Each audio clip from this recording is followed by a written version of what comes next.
We have learned a lot about these three approaches. How can we make a good choice when deciding on a research approach? First, think about your research problem or question. What do you want to answer through your research study? You may have your own research problems from different resources. Check your first assignment and share research problems that interest you.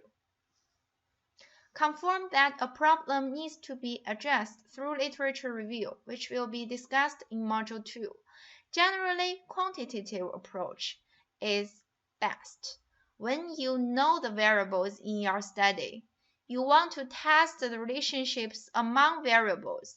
For instance, I want to check the gender difference in behavioral problems.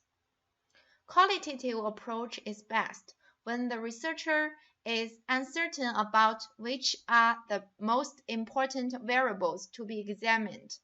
For instance, I am giving a behavioral rating scale to teachers at school. I want to know the teachers' perceptions about the form. Do they like it? Do they have any suggestions to improve the instrument? I only have this general question and a few sub-questions, which may lead me to a qualitative study.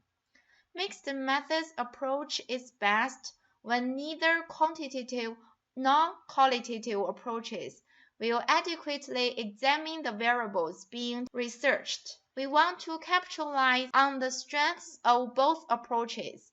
For instance, I want to know if teachers have similar views on ethics issues in classroom assessment in two different countries.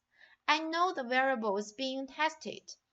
I release a survey with scenarios in classroom assessment and ask respondents in two countries to make their decisions by stating if it is ethical or not.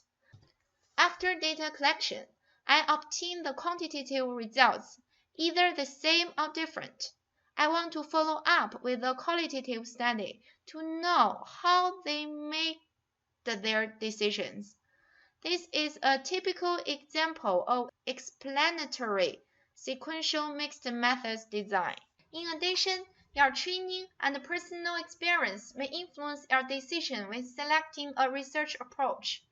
My personal training is more quantitative based. I am a believer of objectivity in my research. I am more comfortable with systematic procedures.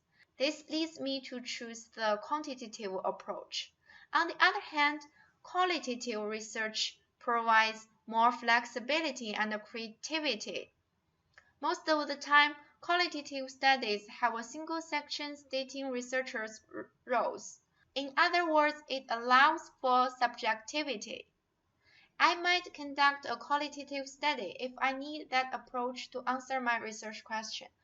Finally, think about the audience. Researchers write for audiences who will be interested in their study. If you submit your paper to a journal, you want to check their aim and scope to make sure your work fits. After this week, we will focus on qualitative and quantitative approaches only. You will need to design two studies that are related to your research problem interest with both approaches. When we discuss different sections of a research proposal, we will discuss these two approaches separately as they have different structures most of the time.